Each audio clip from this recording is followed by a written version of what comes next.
This reading by J. Hall. The Wonderful Wizard of Oz by L. Frank Baum. Chapter 3. How Dorothy Saved the Scarecrow. When Dorothy was left alone, she began to feel hungry. So she went to the cupboard and cut herself some bread, which she spread with butter.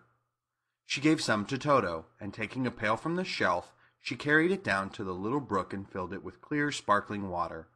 Toto ran over to the trees and began to bark at the birds sitting there.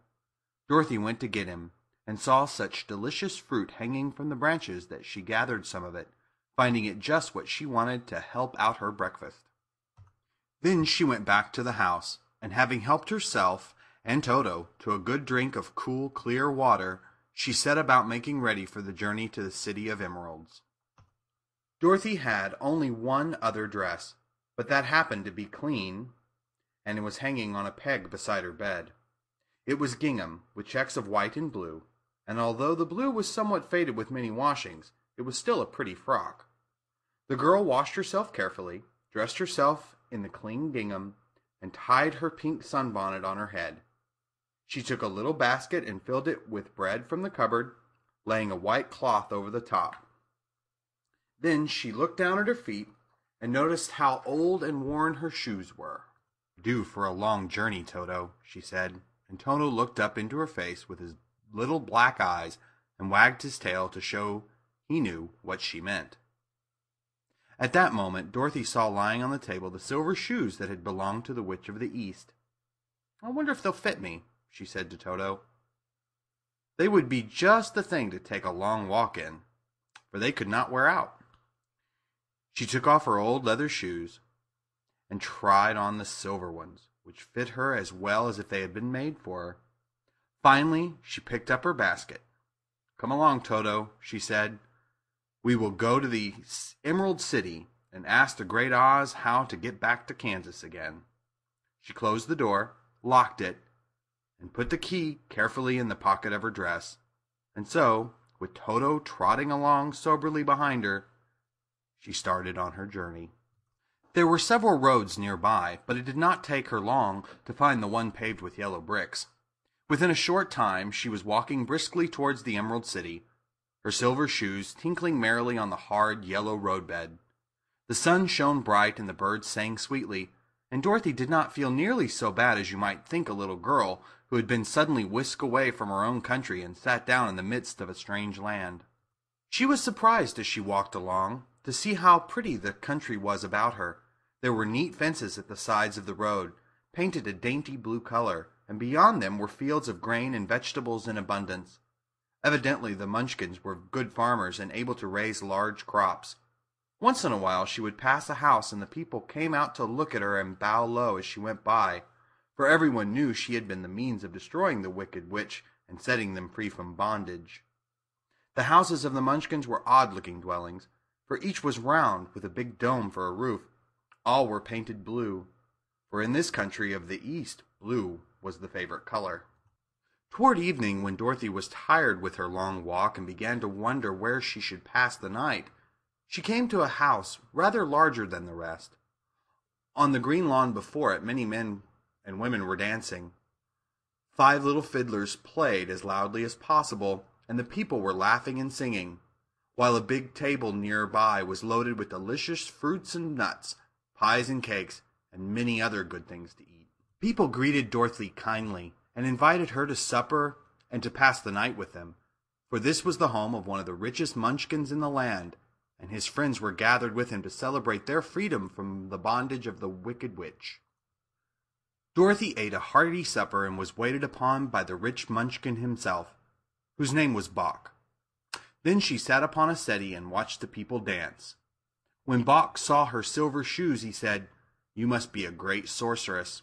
"Why?" asked the girl. "Because you wear silver shoes and have killed the wicked witch. Besides, you have white in your frock, and only witches and sorceresses wear white." "My dress is blue and white checked," said Dorothy, smoothing out the wrinkles in it. "It is kind of you to wear that," said Bok. "Blue is the color of the Munchkins, and white is the witch color, so we know you are a friendly witch." Dorothy did not know what to say to this, for all the people seemed to think her a witch, and she knew very well she was only an ordinary little girl who had come by the chance of a cyclone into a strange land. When she had tired watching the dancing, Bach led her into the house, where he gave her a room with a pretty bed in it. The sheets were made of blue cloth, and Dorothy slept soundly in them till morning, with Toto curled up on the blue rug beside her. She ate a hearty breakfast and watched a wee munchkin baby who played with Toto and pulled his tail and crowed and laughed in a way that greatly amused Dorothy. Toto was a fine curiosity to all the people, for they had never seen a dog before. "How far is it to the Emerald City?" the girl asked. "I do not know," answered Bach gravely, "for I have never been there. It is better for people to keep away from Oz, unless they have business with him. But it is a long way to the Emerald City, and it will take you many days. The country here is rich and pleasant, but you must pass through rough and dangerous places before you reach the end of your journey." This worried Dorothy a little, but she knew that only the great Oz could help her get back to Kansas again, so she bravely resolved not to turn back.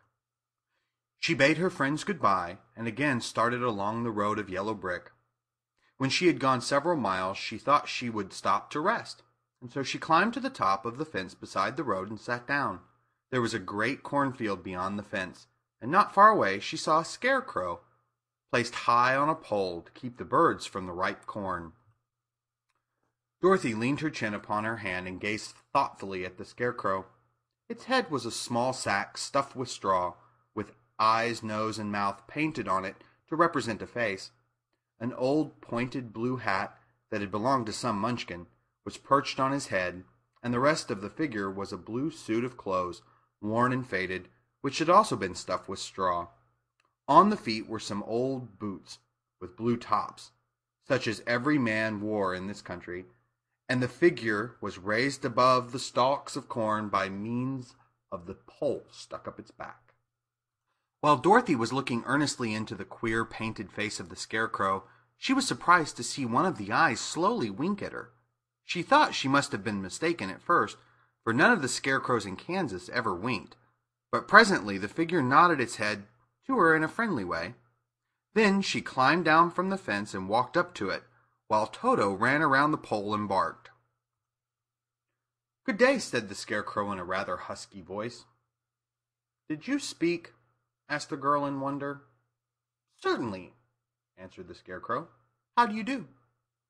"I'm pretty well, thank you," replied Dorothy politely. "How do you do?" "I'm not feeling well," said the scarecrow with a smile, "for it is very tedious being perched up here night and day to scare away crows." "Can't you get down?" asked Dorothy. "No, for this pole is stuck up my back. If you will please take away the pole, I shall be greatly obliged to you." Dorothy reached up both arms and lifted the figure off the pole, for, being stuffed with straw, it was quite light. "Thank you very much," said the scarecrow when he had been set down on the ground. "I feel like a new man." Dorothy was puzzled at this, for it sounded queer to hear a stuffed man speak, and to see him bow and walk along beside her. "Who are you?" asked the scarecrow when he had stretched himself and yawned. "And where are you going?" "My name is Dorothy," said the girl, "and I am going to the Emerald City to ask the great Oz to send me back to Kansas." "Where is the Emerald City?" he inquired, "and who is Oz?" "Why, don't you know?" she returned in surprise. "No, indeed, I don't know anything. You see, I am stuffed, so I have no brains at all," he answered sadly. "Oh," said Dorothy, "I'm awfully sorry for you." "Do you think," he asked, "if I go to the Emerald City with you, that Oz could give me some brains?" "I cannot tell," she returned. "But you may come with me if you like. If the Oz will not give you any brains, you will be no worse off than you are now." "That is true," said the scarecrow. "You see," he continued confidently, "I don't mind my legs and arms and body being stuffed, because I cannot get hurt. If anyone treads on my toes or sticks a pin into me, it doesn't matter, for I can't feel it. But I do not want people to call me a fool, and if my head stays stuffed with straw instead of with brains, as yours is, how am I ever to know anything?" "I understand how you feel," said the little girl, who was truly sorry for him. "If you will come with me, I'll ask Oz to do all he can for you." "Thank you," he answered gratefully. They walked back to the road. Dorothy helped him over the fence, and they started along the path of yellow brick for the Emerald City. Toto did not like this addition to the party at first. He smelled around the stuffed man as if he suspected there might be a nest of rats in the straw, and he often growled in an unfriendly way at the Scarecrow. "Don't mind Toto," said Dorothy to her new friend. "He never bites." "Oh, I'm not afraid," replied the Scarecrow. "He can't hurt the straw. Do let me carry that basket for you. I shall not mind it, for I can't get tired. I'll tell you a secret," he continued as he walked along. "There is only one thing in the world I am afraid of." "What is that?" asked Dorothy. "The Munchkin's farmer who made you?" "No," answered the Scarecrow. "It's a lighted match." End of chapter 3.